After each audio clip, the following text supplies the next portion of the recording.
Catholic social teaching provides us, that when I say us, those of us working in Catholic health and aged care or Catholic social services, provides us with a framework to reflect, to judge and to act. And it's a benchmark really that we can continue to come back to test ourselves against. But it's not just something to test ourselves against. I find it personally a source of guidance and inspiration as well. And there are a number of principles that are key that we draw on in this tradition, and I suppose the most fundamental one is human dignity. And on the basis of that, other principles build and find their expression.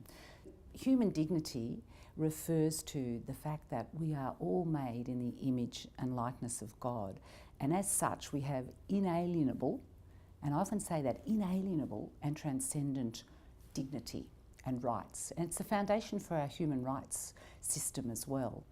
And what we're saying with that is that every person, whether they are unattractive to us, unappealing to us, have committed an horrendous crime, for example, every person has inalienable dignity, and that their dignity is actually equal to mine or yours or anyone else's. And we're all children of God. And we find that in the work that I do at Jesuit Social Services, where we are working with people who end up in the justice system, for example, and who often get pilloried or represented as teenage thugs. What happens is there's a real othering of them, and we like doing that. We're good, moral people, and that's those others. And so we come back to this principle of human dignity often to say that God loves that person just as much as he loves you or me. And so we think that in our direct service, but also in our advocacy, we need to keep that in mind. And as we know, people get demonised. Asylum seekers get demonised, refugees get demonised, and there's a call in this tradition to come back to the fundamental human dignity of a person. And then from that, we can go to another key principle, which is the common good. And in this principle, what we're doing is building on the human dignity, but saying that we really need to all strive for the social conditions that will allow for that human dignity to find expression. What are the social conditions? What sort of society do we want? What sort of policies and legislations do we want, such that each person gets an opportunity to reach their potential? Another key one in there is solidarity. And solidarity, I often think, it sounds nice, we care about and we're disturbed by, but it's not fluffy or sentimental. It's really, who do we stand with? And I think for us in Catholic health and aged care or Catholic community services, a test of that is who comes in our door, who are in our beds, who are in our residential units. And I think sometimes with this that we can spiritualise, for example, the poor. We're all poor in spirit. We're lonely or we're grieving or whatever. And that is very true. And of course, God has a care for all, as we must. But I think we've got to be careful not to let ourselves off the hook, so to speak, and spiritualise that very basic concept of poor, because I think it does mean people who don't have enough to eat, don't have a home, have very little say over their lives or very little sense of control over their lives. And so in that sense, solidarity means really standing with and alongside, and in terms of our service, but in terms of our advocacy. Another key principle in there is subsidiarity. And it's a funny word, and I often say when I'm talking with new staff, subsidiarity is actually one of my favourites, because it's about giving power back to the grassroots. It's saying that those affected by a decision should have concrete and practical ways and known ways of feeding in their input into how they would be affected by any decision that's made.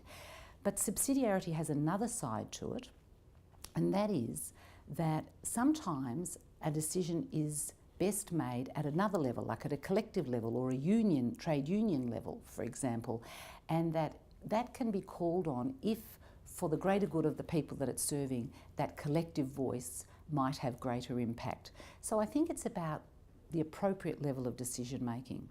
And what stands out for me is we do a lot of work with Aboriginal communities, and I think what stands out is that again and again, in fact, they are not given the opportunity to contribute to decisions and policies that are going to have a big impact on the lives of them and their families and their communities. And I'm not talking about token consultation, I'm talking about serious and deep engagement, knowledge, relationship, from which we will be able to learn what people think matters and how they can then engage with the solutions. So they're just some of the key principles of Catholic social teaching that inform our work, and I think are a really valuable guide to people in Catholic health and aged care and Catholic community services. Building on the human dignity of every person, we need to understand that at times some people have greater voice or power than others, and so we need to harmonise the interests of one group in relation to another. And one of the things that comes to mind is, for example, tax breaks. We might think we can be a lobby group where we want to seek a really good outcome for ourselves, as whether people over 55 or first home buyers or whatever. But I think it's really important in doing that we harmonise our interests according to the needs of other groups. We are a community at large rather than just the subgroup that we belong to. And I think that's a really important principle of Catholic social teaching that we need to keep at the front of our mind when we are advocating strongly for an outcome that might suit me or my group or my family.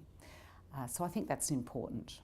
Stewardship is another really important principle within Catholic social teaching.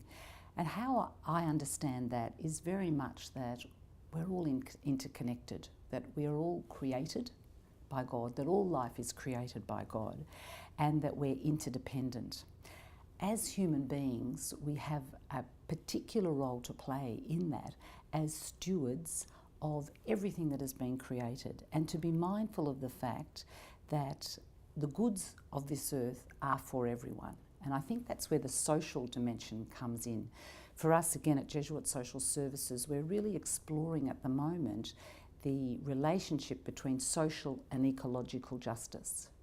It has been almost like there's social justice over there and ecology belongs to people who are interested in green, hugging trees, etc. Whereas really we know that the poor of this earth are being displaced from their lands because of sometimes rapacious mining needs.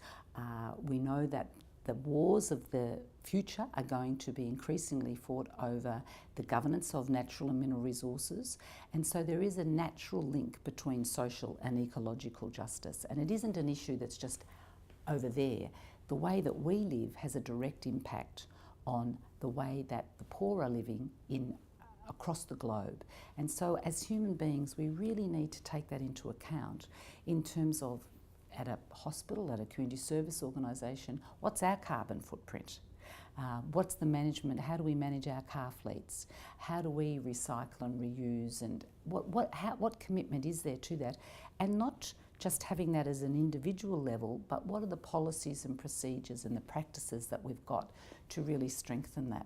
Something I think is very important. As leaders in organisations, we need to be encouraging everyone to be responsible, but equally we need to make sure that we have the systems and processes, not just around stewardship, but around everything that we do, around our preferential option for the poor, about human dignity, about subsidiarity, everything. Have we got the policies and procedures that reflect that commitment? So it's asking for individual accountability, but it's also saying we can't disown the responsibility as leaders in terms of pushing it back to an individual. We have to make sure that we've got transparent and accountable processes where people can be supported in the living out of those values. In my view, people are often drawn to the work that we do because they have a vocational heart. And I think our job is to make sure that that vocational heart is nurtured, is cherished, and protected, and we need to make sure that when people enter our organisations that that's the sort of experience they will have, because we need it and we need to have mechanisms for them to engage with our culture.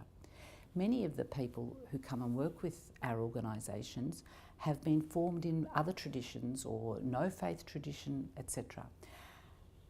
And I think we are the richer for embracing everything that they bring to us and having mechanisms for a dialogue and a conversation to deepen about how do we give expression to the principles, the gospel, the Catholic social teaching, and we'll be enriched by having opportunities for their input.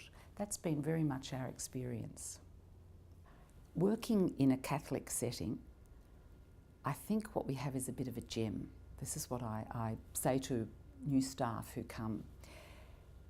What we have is a really strong foundation, and those of us who walk in a particular tradition within that, for example, I walk in an Ignatian Jesuit tradition, what I say is we have some really strong roots to draw from, and they are non-negotiable.